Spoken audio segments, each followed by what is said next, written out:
Bismillahirrahmanirrahim. Alhamdulillah Rabbil Alameen. Salatu wassalamu ala Rasulullah wa ala alihi wa sahbihi ajma'een. Amma ba'd. Tonight's class will be on Bulugh-Maram, just like last night. And as we always say, make sure you empty your cup. Bi-idhnillahi subhanahu wa ta'ala. And as we also say, can I see that Lutfi? Your hydration bottle? Hadithdisciple water bottle, hydration bottle, Ramadan bottle, whatever you want to call it. Names are not important. Just as we say empty your cup, we also promote the opposite, which says drink up. Everybody understand this? If you're going to have a wrecking ball or a demolition team, if you destroy and knock down, if you implode things, make sure you also have a building team, of people that can throw up a building just as high, just as strong, just as tall, just as fast. Very important concept. We say empty your cup. That doesn't just mean be stupid and be dumb. It doesn't just mean blindly follow me and listen to everything that I'm saying. Under any circumstance, does it what? Doesn't mean that. And that which you do have to get rid of actually, then you drink the correct, authentic information back up. So fill your cup with beneficial information that's sound and solid. And get rid of from your cup that which is shaky and weak and feeble. That which you think or you feel that you know or have heard or you've read or you've come across that isn't solid. Very important concept is that if you refute, you also teach and benefit. If you get rid of something, you also have to do what? Replace it. As the Prophet ﷺ would do. The customs of the Sahaba who came from Jahiliyyah, whom he was nurturing them and weaning them off of kufr and shirk and off of their pagan Jahiliyyah practices. Whenever he told them not to do something or not to say something or not to eat or not to drink something, in most cases he would replace it with something. They swore by their fathers. They would swear by Lat. They would swear by Uzza. They would swear by this guy, by this deity. And he says, don't do that, but instead swear by Allah subhanahu wa ta'ala. And he knew that it was a staple part of their culture to make a half, to swear. It was a staple part of the culture of the Arabs to swear and to make an oath, a staple part. And it wasn't something that they could necessarily get rid of. So if he told him not to swear in the name of other than Allah, he destroyed something. He demolished something. He poured something out. And he also commanded them to do what?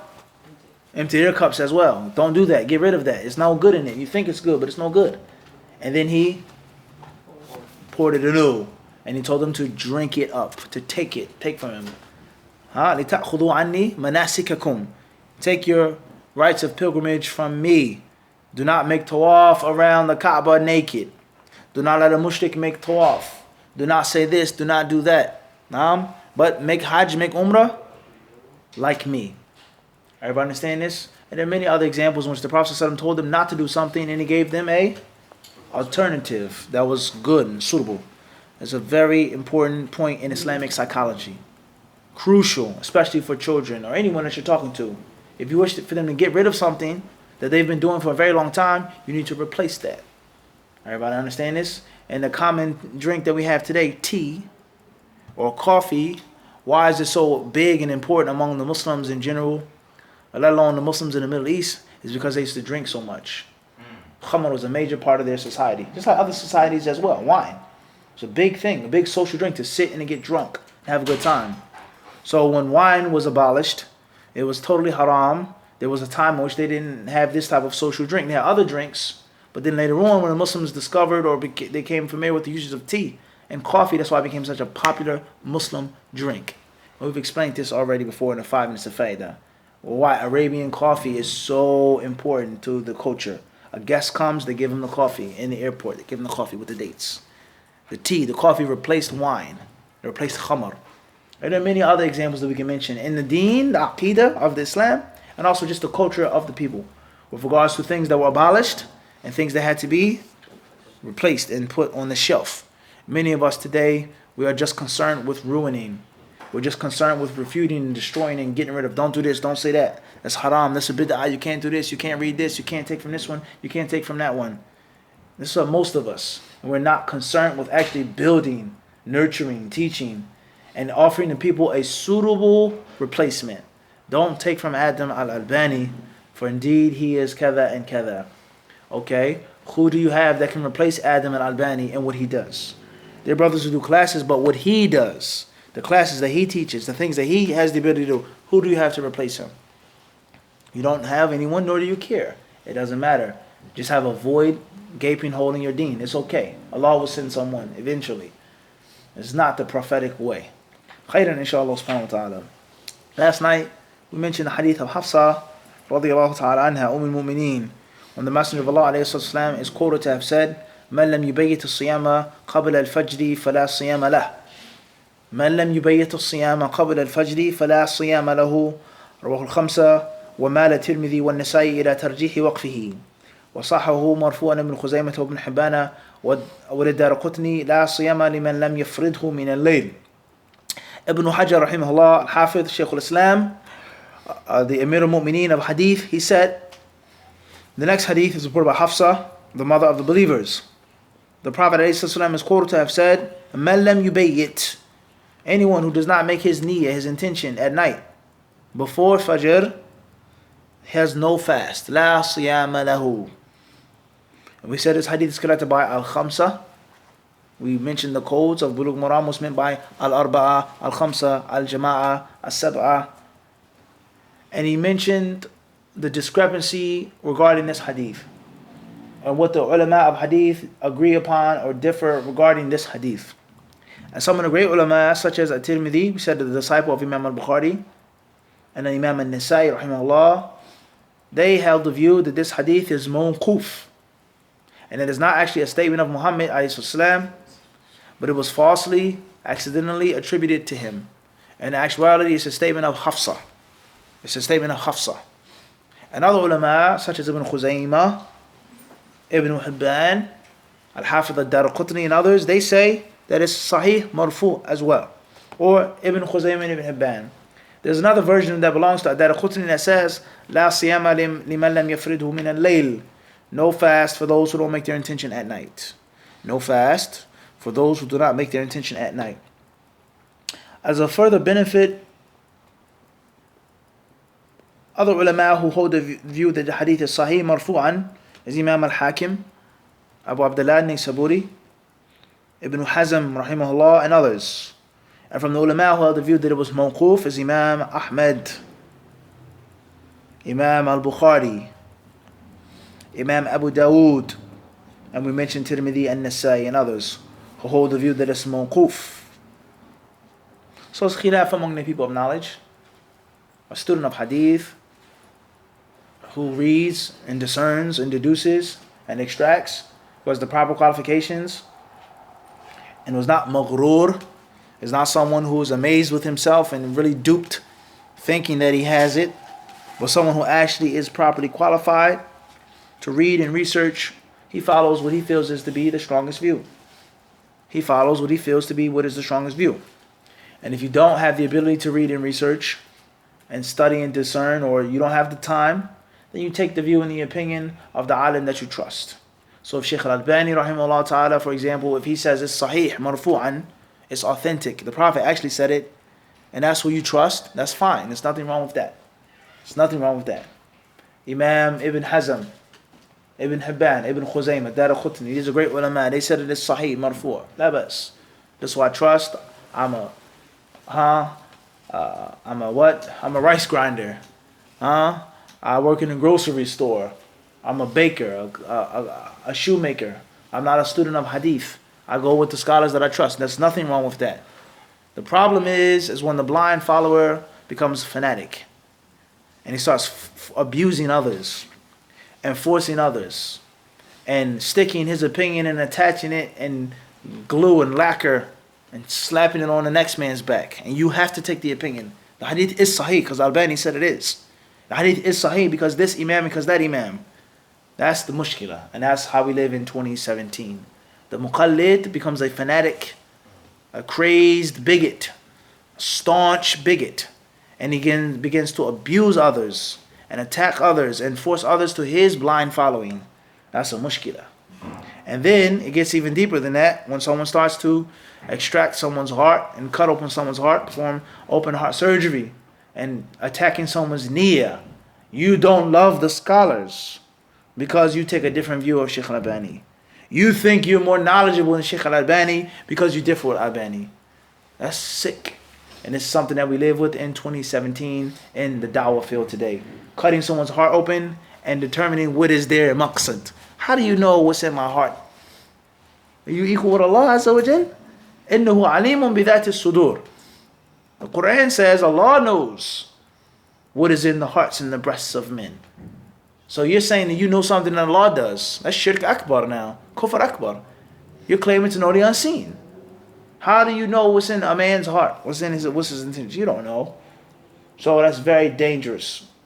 And that's a very staple part of many people's da'wah.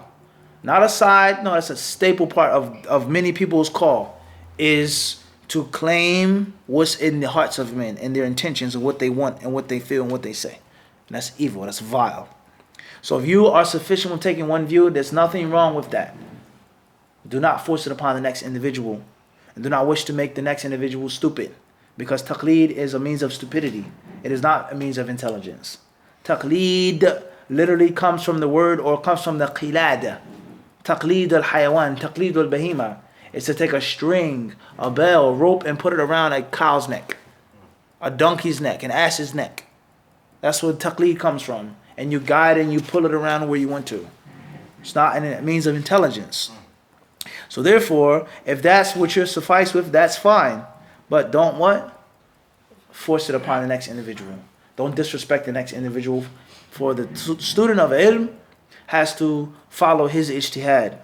And those people who fanatically sticking and blatantly attach themselves to certain personalities of scholars in actuality are not following those scholars, the true legacy of those scholars. Because Shaykh Al-Albani rahimahullah ta'ala himself, he said countless times, he said, لا ينبغي لطالب العلم أن يسلم عقله إلا لما طمأن إليه قلبه. He says the student of knowledge should never submit his mind to anything unless his heart is at rest with that thing. Unless he feels sure, I feel confident, I feel at ease with this view. And if that is not the case, do not submit your aql, your mind, to anybody.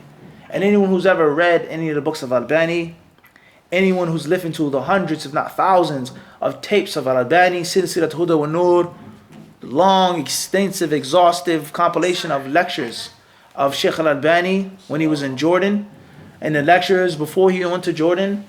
Anyone who listened, who watched, who heard Al-Albani, he knows that Al-Albani rahimahullah was from the staunchest people against blind following. And that was his staple part of his dawah, is to destroy taqleed and get rid of taqleed. That's why Al-Albani went on to study hadith, because he was fed up with taqleed, what he saw his father upon, what he saw the other scholars upon. He was fed up with it. He read hadith that he saw were authentic, were clear, and he saw those other ulama doing total opposite. That's what pushed him. That was the drive. That what made him the legend of Albani. So how can you come in 2017 and say we're going to blindly follow Albani ourselves and force it upon you and talk about you and disrespect you and make you a deviant for not taking his view, and then say that we love and respect Albani? That's disrespect to Shaykh Al-Albani rahimahullah. If Shaykh Al-Albani was resurrected from his grave, and Allah knows best, and he was put in front of two groups, which group do you think he would pick? The group would say, we follow your view, O Sheikh. Or the group says, Sheikh, we don't follow your view. We disagree because of kada, kada, kada, kada. I'm confident that Albani will pick the group that opposed him based off of his principles. Albani doesn't want any people that are mimicking him. He wants people that are actually what? Tulab al-ilm. Don't take it from me. Listen to the tapes of Albani. Listen to the tapes. Before there were CDs, there were tapes. Listen to what he says. And listen to the different prayers, the du'as that he used to make. He would ask Allah, he says, Atamanna. He says, I wish. And yakuna asharat bal mi'at. He says, tens, if not hundreds of students that will be critical. Critical students of knowledge. Not scholars. He said, tullab al-ilm. That will make naqt, criticize, and not submit themselves to personalities and worship personalities. So therefore, that's some of the principles, or these are some of the principles of taqleed. If you do it, that's one thing. If you choose to do it, that's one thing. Don't force it upon the next what? Individual. And if you are someone who Allah has blessed with a mind, with the ability to read and research, that is what you have to follow. Along with being humble, knowing your place, along with respecting the people who came before you. But ijtihad is open for those who possess the tools of it. There's no aristocrat. There's no person who's born with it. Abadan. Khairan, inshallah. So therefore, the ulama of hadith, they differ with regards to, is the hadith marfu' or is the hadith mawquf. As-Sanani rahimahullah, he says, وهو يدل على أنه لا يصح الصيام إلا بتبييت النية وأن ينوي الصيام في أي جزء من الليل وأول وقتها الغروب وذلك لأن الصوم عمل والعمل بالنيات وأجزاء النهار غير منفصلة من الليل بفاصل يتحقق فلا يتحقق إلا إذا كانت النية واقعة في جزء الليل وتشترط النية لكل يوم على انفراده وهذا مشهور من مذهب أحمد ولهم قول أنه إذا نوى من أول الشهر تجزئه وقوى هذا القول ابن عقيل بأنه صلى الله عليه وسلم قال لكل امرئ ما نواه وهذا قد نوى جميع الشهر ولأن رمضان بمنزلة العبادة الواحدة لأن الفطر في لياليه عبادة أيضا يستعان بها على صوم نهاره وأطال في الاستدلال على هذا بما يدل على قوته والحديث عام للفرض والنفل والقضاء والنذر معينا ومطلقا وفيه خلاف وتفاصيل. He says this hadith proves that there's no fasting unless you make your niyyah tabyit niyyah. And the tabyit is to make your intention to fast at any part of the night. Any part of the night. Any time during the night. 5 minutes, 10 minutes, any part of the night. Obviously, the night beginning with sunset. The night beginning with sunset. He says, and this is because fasting is amal, is a deed, is an act. And amal are based off of intentions. And he says, in the parts of the day, غَيْرُ مُنْفَصِلَةٍ مِنَ اللَّيْلِ بِفَاصِلٍ يَتَحَقَّقٍ. He says, and you can't, it's not the same in the day. He says here, so therefore, making the niyyah at nighttime, and each day is separate. That's what this hadith teaches us. Is that you have to make the niyyah, number one is when? At night. Any part of the night. Number two is not only do you have to do it at night, but for every individual day. In other words, 29 days, that's 29 times you are making your niyyah based off of this hadith. This is the well-known madhab of Imam Ahmad ibn Hanbal rahimahullah ta'ala. He says mashhur from the madhab of Imam Ahmad. As we've explained before, a great imam. He lives for many years, Lutfi, and he has many disciples. People who study with him, hear from him. And sometimes the imam says, don't write down my statements. Do not write down what I say. Stop taking notes, Akhi. Put that in a pen. Just listen to the benefit. Don't learn from me. Another imam said, it's okay. Write down whatever you want from me. And some imams, you come to me today. Next week, another student comes to me and he writes down something different. And the third week, someone else comes in different. Well, Abu Sa'id comes in and then he leaves. He gets a part of the lecture that he writes down. And Talib gets all of the lecture that he writes down. Abu Bakr gets a part of the lecture and he adds his own thing to it. Ibn Khuzaymah, this is what he said in the class, but I'm going to go with what the book says. So therefore, all of these different people, they go out and they spread the legacy of Muhammad ibn This is what he said, this is what he did. This is why we have khilaf inside of one madhab. Inside of one what? Madhab. Because of the imam changing his view, because of the imam having different levels of students with more longevity than others, some study with 10 years, some study 1 year, some 1 month. Why get that? Everybody clear on this? So therefore, the madhab of Imam Ahmad bin Hanbal, he says that which is mashhur. In a madhab, there could be an opinion that's mashhur. In other words, most of the Hanafis follow this view. They take this view. That's the mashhur, the famous view of Abu Hanifa. But there was another student, another time which Abu Hanifa may have said something else.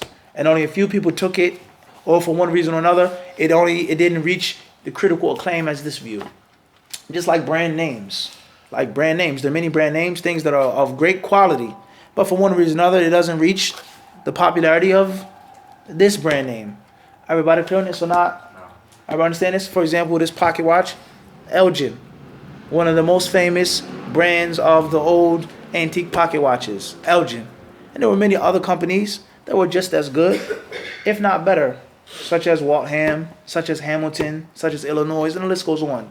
But anyone who knows anything about pocket watches, he knows the name what? Elgin. Why did Elgin become so popular, so famous, and not the other ones? Alam. Does it mean that it's better? Doesn't necessarily mean. Doesn't necessarily what? Mean that people are overrated, overlooked, whatever the case may be. It's politics, and the list goes on. So therefore, he says this is the well-known view of Imam Ahmed. All right? And his madhab. And he has another view, another opinion that others took down, and that is that he can make the intention in the beginning of the what, Abu Sayyid? In the beginning of the month. And that one intention in the beginning of the month is sufficient for the entire month. He says there's a great Hanbali scholar whose name is Ibn Aqil. Ibn Aqil is a great Hanbali scholar. He said that this view was the correct view. In general, let alone of the madhab. This is the strongest view. And the Prophet ﷺ, he said, إِنَّمَا الْعَمَالُ بِالنِّيَّاتِ وَإِنَّمَا لِكُلِّ امْرِئٍ مَا نَوَى. That every man will get what he intended. And this person intended what? The entire month. Okay? And also, Ramadan, the entire month, not just the daytime, but the whole month is what? Ibadah. And you eat and you drink and you sleep, you have sexual intercourse at nighttime to help you fast during the daytime. To help you do what? Fast during the daytime. So the nighttime ibadah is connected to the daytime ibadah. So he says that it doesn't necessarily mean that a person has to make a niyyah for every single at nighttime. Everybody got this? That's one view. This view, whether it's based off of the narration of Hafsa being mawquf or not. Everybody clear on this? Those who say that Hafsa's narration is marfu' and it's authentic, then they're going to use that to say that you have to make the niyyah what? At night. And those who say that the hadith of Hafsa is not marfu', it's mawquf. It's not the Prophet's statement. Along with other proofs and evidences, they're going to say that you do not have to do that. You make one intention at the beginning of the month. Everybody got this? Another ulama, they give detail. They say that one intention for the entire month is sufficient unless you do something which breaks that intention, such as you break your fast in one day in the month of Ramadan. You break your fast. In other words, after you broke your fast, that nighttime for the next day you have to reinstate it. Some say that you do this. And some may say one niyyah is sufficient for the entire month because you only intended, or you only broke what? One day. With the previous intention of? Everybody clear on this or not? As-Sanani rahimahullah ta'ala, he then says, and this, he says the argument, the extensive argument of Ibn Aqil, he says it proves the strength of this view. He says in the hadith, furthermore, the next point of discussion, he says the hadith is general for all types of fast. For fard, mandatory fasting, nafil, surrogatory fasting, making up days, qada, and nadhr, when you make a vow. Whatever type of nadhr it is, a vow. You say to Allah, oh Allah, I vow to fast 3 days for you. It's not mandatory. You make a promise to Allah to do extra ibadah. Or you ask Allah for something. Oh Allah, if you grant my son success in his exams, I will fast a week for your sake. Oh Allah, if you cure my sick grandmother, I will fast a day for your cause. Oh Allah, if you allow this, and everybody understand this? He says it's general. It's general. Moving forward. He then says, واستدل من قال بعدم وجوب التبييت بحديث البخاري أنه صلى الله عليه وسلم بعث رجل ينادي في الناس يوم عاشوراء أن من أكل فليتم أو فليصم ومن لم يأكل فلا يأكل. قالوا وقد كان واجبا ثم نسخ وجوبه بصوم رمضان ونسخ وجوبه لا يرفع سائر الأحكام فقيس عليه رمضان وما في حكمه من النذر المعين والتطوع فخص عموما فلا صيام له بالقياس. بحديث عائشة الآتي فإنه دل على أنه صلى الله عليه وسلم كان يصوم تطوعا من غير تبييت النية وأجيب بأن صوم عاشوراء غير مساوٍ لصوم رمضان حتى يقاس عليه فإنه صلى الله عليه وسلم ألزم الإمساك لمن قد أكل ولمن لم يأكل فعلم أنه أمر خاص ولأنه إنما أجزأ عاشوراء من غير تبييت لتعذره فيقاس عليه ما سواه كمن نام حتى أصبح على أنه لا يلزم من تمام الإمساك ووجوب أنه صوم مجزئ وما حديث عائشة وهو قوله. He then says, the counter argument for this, John, when you study comparative fiqh, you say it's permissible to wear black. Permissible to wear a black and yellow hoodie because of kada, kada, kada. And then Talib comes and he does what? he counters. It's impermissible to wear a black and yellow hoodie, and he mentions his proofs and evidences, and he also refutes his proofs and evidences. This is general, this is da'if, this is kada. When we study what? Comparative fiqh al-hadith. As we've been doing all of these what? Long times. Everybody clear on this? Years, in actuality. Not just here in this masjid, not in this classes, but what? For years. Moving forward. Walillahi alhamd. He says, as for, and then he goes on to mention more different proofs and evidences, the argument with regards to those who do, those who say that you do, you don't, etc. With regards to the fasting of Ashura. Al-Muhim, the khulasa is, the summary is that if you have the ability to make the niyyah every night and avoid the khilaf of the ulama, then that's safest. You cover all your ground, all your tracks. And if you don't feel that that view is the strongest, and you're confident with the other view, then you just do it once in the beginning of the entire month. Everybody clear on this? Khairan, inshallah subhanahu wa ta'ala. Next hadith. Moving forward, it says here, I need some fawaid. He says here, those who say that it isn't wajib as well, there's the hadith of Imam al-Bukhari, in which one day it says, بَعْثَ رَجُلًا يُنَادِي فِي النَّاسِ يَوْمَ عَاشُورَا. On the day of Ashura, the Messenger of Allah sent a messenger. He sent someone to make an announcement to the people. And the announcement goes as follows. إِنَّ مَنْ أَكَلَ فَلْيُتِمَّ أَوْ فَلْيَصُمْ. Those who previously ate, فَلْيُتِمَّ أَوْ فَلْيَصُمَّ. Continue or to fast. Continue the fast, فَلْيَصُمْ. He says, وَمَنْ لَمْ يَأْكُلْ فَلَا يَأْكُلْ. And those who did not eat, those who didn't previously eat, they should refrain from eating. He says here, they say that the fast of the day of Ashura was what? Was once mandatory. And then it was abrogated. It was canceled. What replaced it? Ramadan. He says, so therefore, just because fasting on the day of Ashura was abrogated, doesn't mean that the rulings were also abrogated. Just the actual day. Everybody understand this? He then says, so therefore, this hadith here also once again generalizes or makes specific in the other, what the hadith of Hafsa says, فَلَا صِيَامَ لَهُ. He has no fast. The Prophet ﷺ says those who ate, those who didn't eat, so on and so forth. In other words, someone who ate, he obviously did make his what? At when? And the Prophet said to continue. To what? Continue. Everybody understands? It's another proof. He then says here, طيب. He says, also the next hadith of Aisha, which was what the author is going to mention, is that the Prophet ﷺ will make voluntary fasts without making his intention at night. Not mandatory, but voluntary fast. He then says here, and then the counter is that the fasting of the day of Ashura is unequal to the fasting of Ramadan, for us to make a comparison to the two. And also the Prophet ﷺ, he told those, he says, everyone to stop eating for those who ate and those who didn't eat. Khair, inshallah. Moving forward. More proofs and evidences for that argument.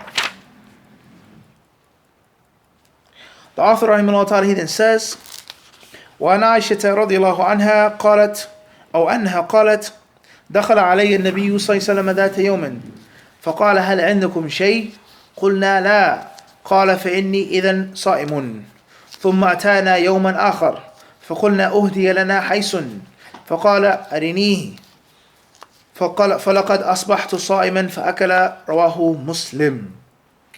It says here in the English translation, this version, hadith number 533, narrated Aisha radiallahu anha, the Prophet ﷺ came to visit me one day and asked, do you have anything to eat? I said, no. He said, then I am fasting. Then he came to me another day and I said, I've been given a present of some hais. In the footnotes, a mixture of dates and ghee. A mixture of dates and ghee. Anyone who's ever been in Saudi Arabia, in the Prophet's Masjid, or even Masjid al-Haram in Mecca, sometimes at the sufra, when it's time to break the fast, they'll have some of it in a little plastic container. It's brown. It's sticky. Sometimes it has sesame seeds on top of it. It's very good. You can chew it up. It's not too chewy. It's like pasty. It's brown, sweet. It's very, very good. They call it hais. They have it with the rutub, the fresh dates. They have it with the coffee, qahwa arabiya. It's called hais. You ever seen that, Abu Saeed? Familiar with it? Yeah. Tastes good. I didn't eat it. You didn't eat it. No. Tayyib. Khair inshallah. You seen it, Adam? You had it? Why not? You was scared to eat it? Yeah. But you eat camel though. Camel? Yeah, I tried it, yeah. So you eat camel but not hais. It looked too sticky. But a camel's not. Yeah, A thing that has humps on it and fur on it and a big long tongue with teeth. Allahu Akbar. Tongue and teeth shake, I'll tell you that one. What happened to the warriors today, or the Muslims? Scared to try date paste but eat a camel. Allahu Musta'an. No vegetarians here, man. Tayyib. You had it, Nafis? The hais? Abu Bakr? Saleh, anybody had it? You never know when I ever had the hais? I said. I haven't seen it here, not in America. You didn't see it in Saudi all the times you went? I ain't going Ramadan. No, just fasted Monday and Thursday. No, even Monday and Thursday they have it. Especially in Ramadan. And the hais differs in the Prophet's masjid. Oh yeah. It's levels to hais. The front of the message is better? No. It's not the location. It's just about the hand. It's hais is like you said, it's like camel meat. Lamb. Everybody can't make it. Some hais that's really, really like grade A hais. Exquisite. And then there's some stuff that just like mixed and thrown together. Either, no doubt. Just like the tea and the coffee. I'm just gonna bring some tomorrow. Tayyib. Well, I'll get the ingredients, inshallah. I'm sure you can Google a recipe. It may not be the same though. If you haven't lived in Saudi Arabia for years. Just looks suspect. It's ground up dates. With ghee. What could be suspect about that? Right, Khalid? You want to try, right?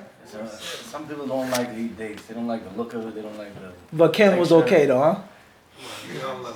Camel's baked or roasted. It's a different story. It's like shit. chicken, You huh? can't compare it. It's like the Ashura and Ramadan, man. You I didn't know that was really camel. Oh yeah, khair, inshallah.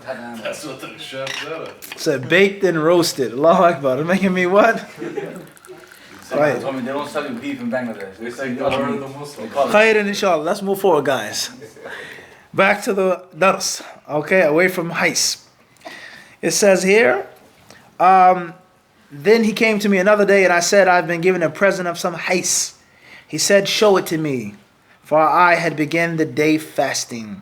Then he ate, reported by a Muslim.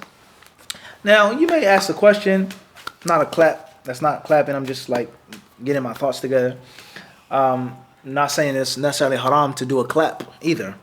But for someone to say Mufti's clapping. You may ask the question, what's the big deal about hais? Why he's wasting time on hais? Okay? It's a big deal. And that is to look at the Prophet ﷺ's lifestyle. Aisha said that we've been given a gift of what?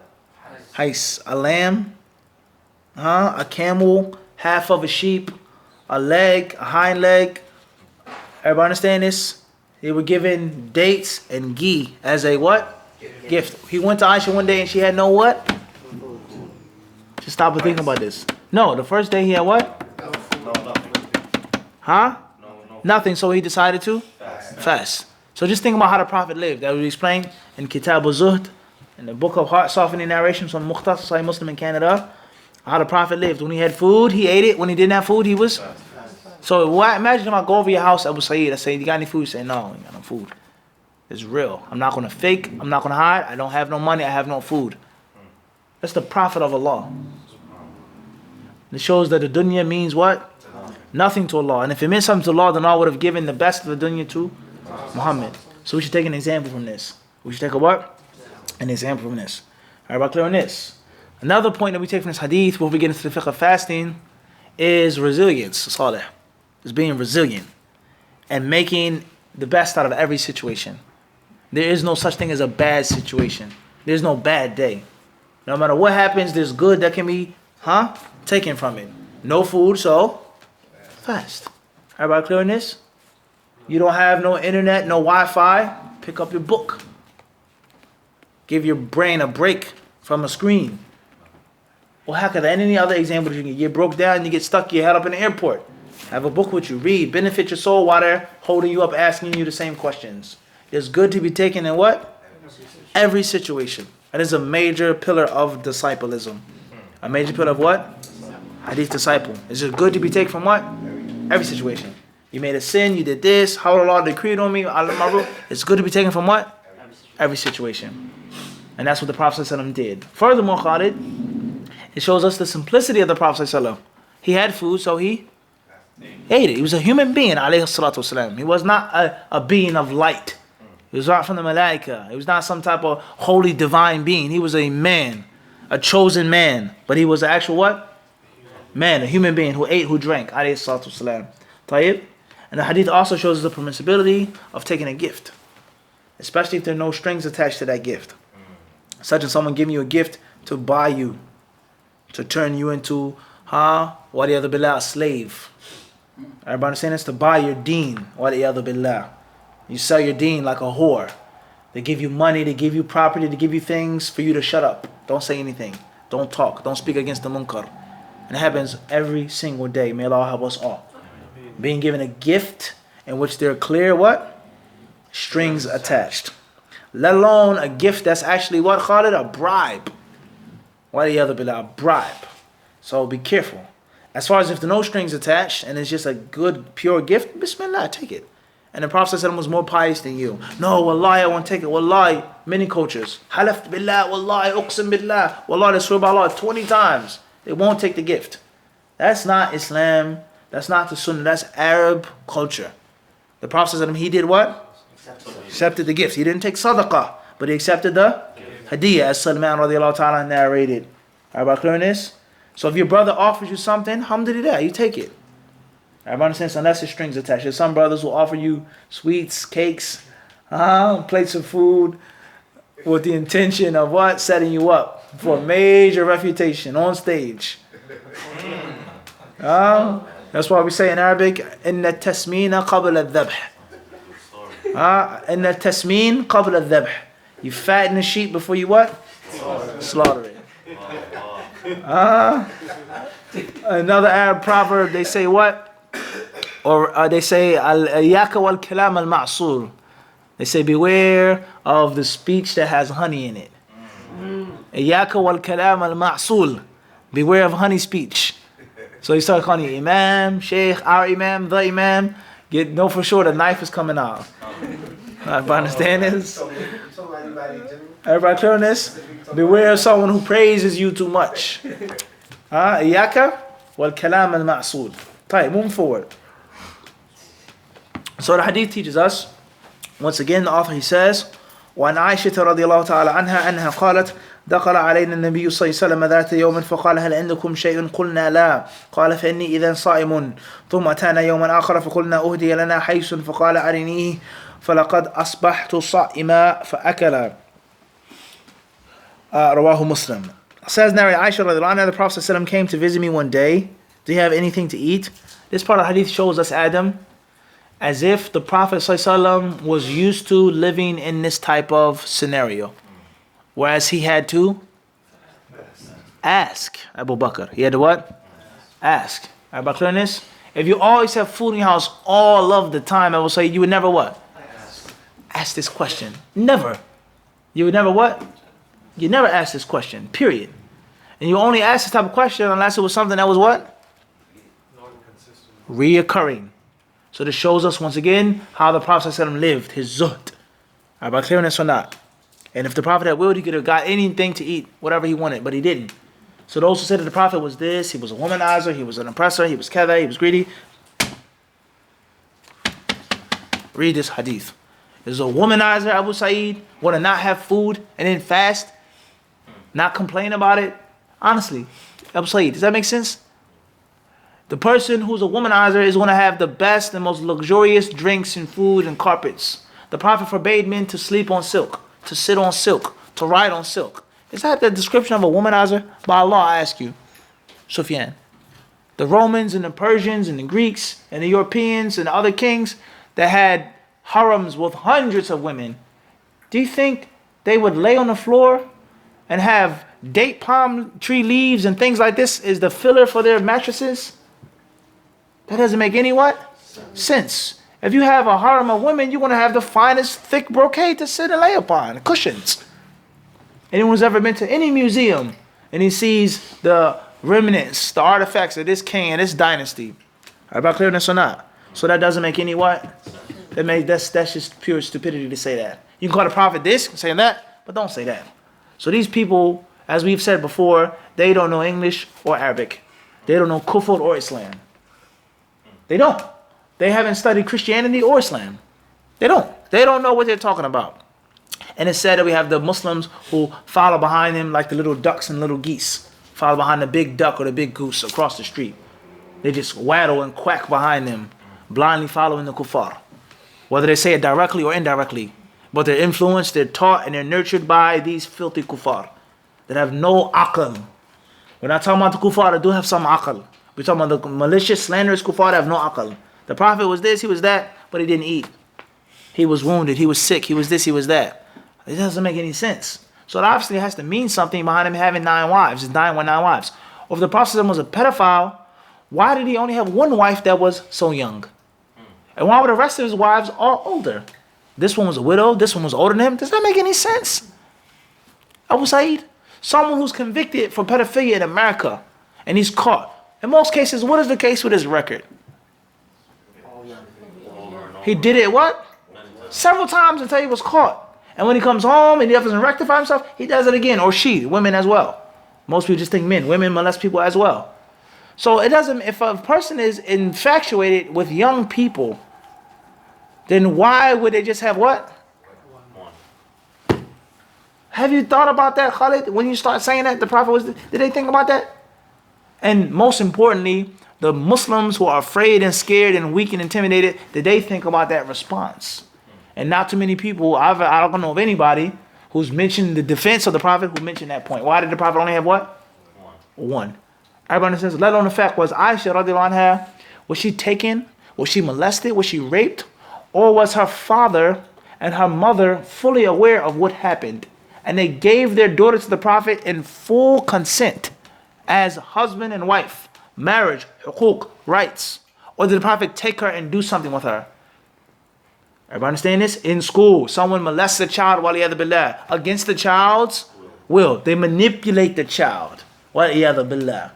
They play with the child's mind, then with the child's body. They threaten the child with violence. They rape someone against their will. Can you make the same now? You don't agree with a man or marrying a younger girl. That's fine. That's your opinion. There's nothing wrong with that. In American culture, there's nothing wrong with that. Would I marry my 11-year-old daughter to you, Adam? No, I wouldn't. That's not how I was raised. My daughter's not Aisha, you're not the Prophet, I'm not Abu Bakr. There's nothing wrong with that. With your choice or your preference. There's nothing wrong with that. And we have to understand that when we deal with this case, guys. Is it strange? Is it weird? Is it peculiar? Does it raise the eye in our standards of culture without what? Well, let's check. But let's break it down. The Prophet ﷺ, what he did, and what happens and what you've seen and what you're against here in America is like the East and the what? The West. Everybody understand this? How many people were raped with the consent of their parents? How many children were molested with the consent of their parents? With their own consent. That doesn't make any sense. So the Prophet having a young bride, she was a what? Bride. There was marriage. It was known. It was nobility. It was respect. So you cannot compare these what? These two things. Do not mix the things up. And we said this before with Allahid Hamd. And we say it again. And Muslims have to be strong. You have to be strong. Not just in Islam, but in their ways too. Not just in Arabic, but in English as well. As we said on the Mardiya show. What is a womanizer? According to your books, your dictionaries, the Prophet does not fulfill the description of a what? A womanizer. Khairan inshallah. Moving forward. So the hadith teaches us is that the Prophet ﷺ in most cases oftentimes didn't have any what? Food. Or from time to time, those times which there was a shortage of food. And it also goes to show the simplicity of the meal. Dates and ghee. Dates and what? And ghee. Khairan inshallah. And the hadith says, Rawahu Muslim. The hadith also teaches us the permissibility of telling someone about your ibadah. What you're doing. I'm fasting. I've become what? Everybody understand this? Khairan inshallah. The author, he says, here, فالجواب عنه أنه عام من أن يكون بيت الصوم أولا فيحمل على تبييت لأن محتمل يرد إلى العام ونحوه على أن في بعض روايات إني كنت أصبحت صائما. والحاصل أن الأصل عموم حديث التبييت وعدم الفرق بين الفرض والنفل والقضاء والنذر، ولم يكن ما يرفع هذين الأصلين فتعين البقاء عليهما. This hadith, the fiqh from this hadith, Lutfi, are those who say is that if you wish to make a voluntary fast and you didn't eat and it's before noontime, you can make your intention then. For what? Voluntary fast. It's 11:30. I didn't have breakfast this morning. I didn't eat. I didn't drink. And I say, you know what? I'm gonna fast today. Everybody understand this? Those ulama said that that's permissible. Everybody understand this? With those conditions. Number one, you didn't what? Didn't eat from Fajr time until 11:30. Number two, it's before the Zawal, when the Dhuhr is coming in. Everybody understand this? You can make that intention. And as-Sanani, the Sharih, he says rather it's am. The hadith of Hafsa takes precedence over this. Is that you have to make your intention for what? Any fast. Mandatory or? At when? At night time. Khairan inshallah. We'll stop here. Allah subhanahu wa ta'ala surely knows best. Jazakumullahu khairan. What time is it then?